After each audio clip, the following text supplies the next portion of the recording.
The phone rings in the Arlington Police Department, shattering the quiet of a chilly January afternoon. A man's voice trembles on the line. "I seen that little girl." He grabbed her, threw her in a black pickup truck, and sped off. The dispatcher's heart sinks.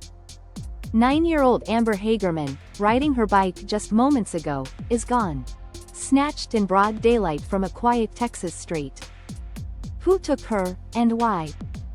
This is the chilling mystery that gripped a nation, birthed a life-saving system, and remains unsolved to this day.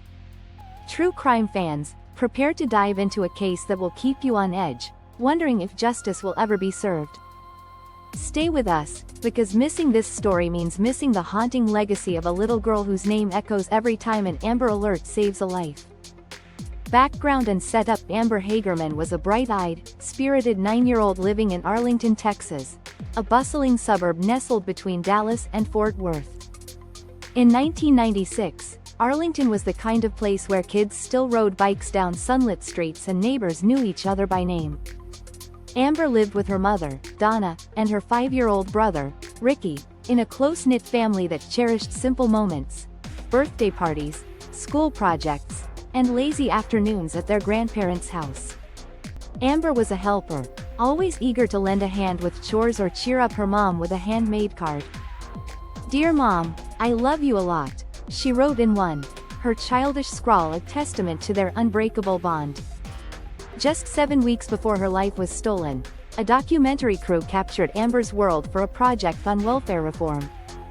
The footage, meant to highlight Donna's struggles as a single mother, instead became a haunting time capsule. Amber's 9th birthday party unfolds on screen, her grin wide as she blows out candles, her voice bubbling with excitement over a new gift. "This is heavy," she exclaims, unwrapping a present from her mom. The crew filmed her at school, too, proudly talking about her A, B honor roll and her dream of helping others. "I had to do good things in class," she said, her voice earnest. These fleeting moments, filled with laughter and innocence, would soon become the last images of a girl whose name would change the world. On January 13, 1996, Amber and Ricky visited their grandparents' house on Highland Drive, a familiar spot where they often played. It was a crisp Saturday, the kind where kids begged to go outside. Amber grabbed her bike, a cherished possession, and promised her mom she'd stay close. "Stay with your little brother, and y'all come right back," Donna called out as Amber pedaled off, Ricky trailing behind. Amber turned, her ponytail bouncing, and shouted, "Okay, Mommy, I love you." Those words, so casual in the moment, would soon haunt Donna forever.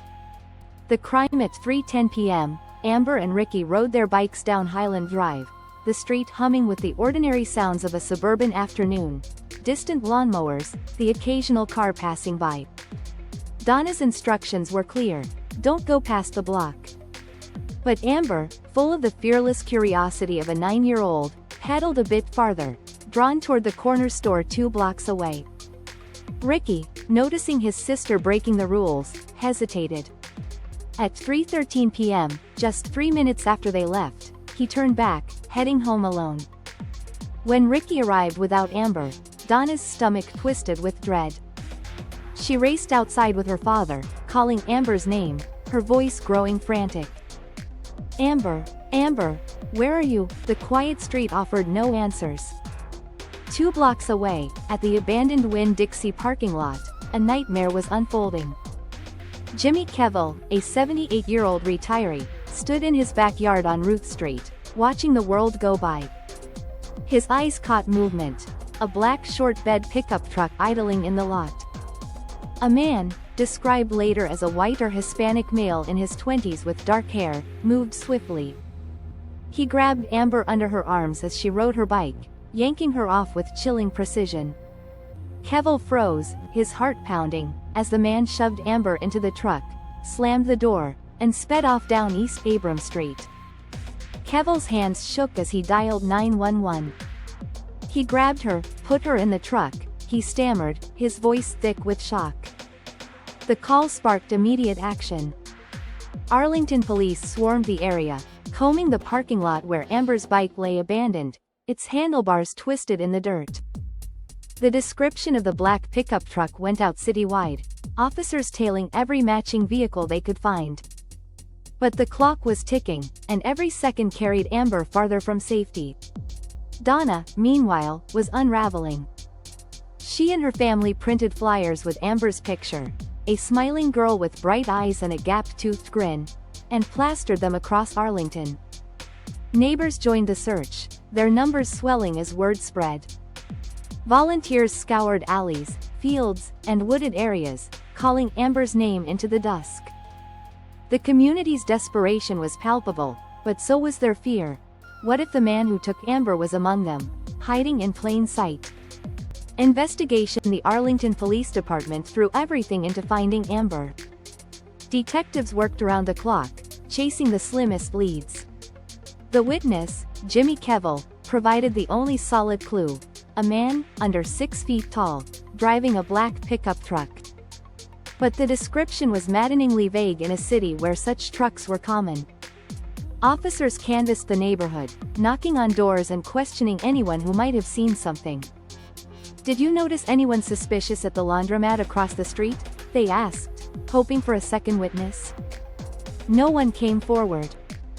The investigation leaned heavily on the timeline. Amber was taken at 3:13 p.m. from the Winn-Dixie lot, a busy area near a highway.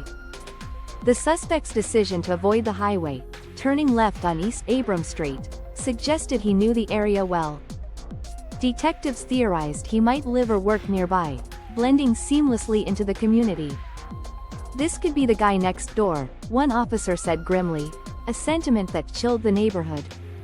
As hours turned to days, the media became a double-edged sword. Donna saw it as a lifeline, pleading on television for her daughter's return. "I beg you, don't hurt my little girl," she said, her voice breaking. Her raw emotion galvanized the public, but it also drew crowds, some well-meaning, others voyeurs, making it harder to control the scene. Police worried the kidnapper could slip through, unnoticed in the chaos. By January 14th, hundreds of leads flooded in, but none panned out. The black pickup truck remained a ghost, and the trail grew colder.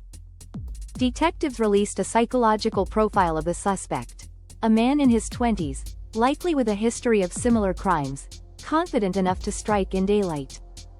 They believed he kept Amber alive for up to 48 hours, a detail that tormented Donna. What had her daughter endured in those final hours? On January 17, 4 days after the abduction, a call shattered the investigation's fragile hope. Stuart Cocker, walking his dog near a creek just 4 miles from the Winn-Dixie, spotted something white in the water. He looked closer and saw a child's body. Police arrived to a grim scene. Amber's body, battered by rain and the elements, lay in the creek. The location was hidden, tucked behind apartments and trees, suggesting the killer knew exactly where to go. "It's not an easy place to dump a body," a detective noted. "He's been here before." The autopsy revealed a brutal truth.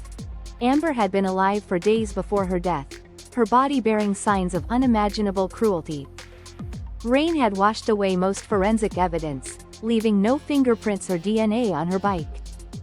A small amount of DNA was recovered, but in 1996, technology wasn't advanced enough to yield a profile.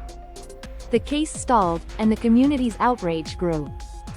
"The monster who did this is still out there," one neighbor said, voicing the fear gripping Arlington. Outcome and aftermath. Amber's death sent shockwaves through Texas and beyond. Parents clutched their children closer, and Arlington's sense of safety crumbled. Donna was inconsolable, barred from holding her daughter's body due to its condition. "I just wanted to hold her," she whispered, tears streaming. "I told her, Mommy's here now, it's okay." Her son, Ricky, struggled with guilt, wondering if staying with Amber could have saved her. The family fractured under the weight of grief, but Donna vowed to keep fighting, for Amber, for Ricky, and for justice. The investigation never stopped, but leads dwindled. The Arlington Police Department formed the Amber Hagerman Task Force, following over 7,000 tips over the years. A small DNA sample remains their best hope, with advancements in genetic genealogy offering new possibilities. Someone will always carry Amber's banner, a detective promised, even after retirements and deaths thinned the original team. Amber's case sparked a movement. Donna channeled her grief into advocacy, testifying before lawmakers to demand harsher penalties for child predators. Life in prison without parole for first-time offenders, she urged, her voice trembling but resolute.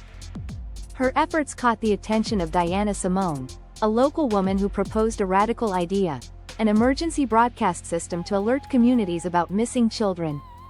Named the Amber Alert in Amber's honor, it launched in Texas and spread nationwide by 2005. Today, it's credited with saving over 1,000 children, including Salem Sabatka, rescued in 2019 after an Amber Alert led a pastor to spot the suspect's car. Despite its success, Amber's case remains unsolved. The killer, likely a local with intimate knowledge of Arlington, has evaded justice for nearly 3 decades. Donna refuses to give up. "I'm not gonna let her down," she says, her resolve unbreakable. Every Amber Alert is a bittersweet reminder of her daughter's legacy, a beacon of hope amid unresolved pain. Closing reflection: Amber Hagerman's story is a haunting paradox, a tragedy that birthed a system saving countless lives, yet a mystery that lingers like a shadow. Her bright smile, captured in those final birthday moments, reminds us of the innocence stolen and the justice still owed. As Amber Alerts flash across our screens, they carry her name, her legacy, and a challenge: to keep searching, to keep fighting, until the truth about that black pickup truck and the man who took her is finally revealed. Somewhere, someone knows something. Will they come forward before it's too late?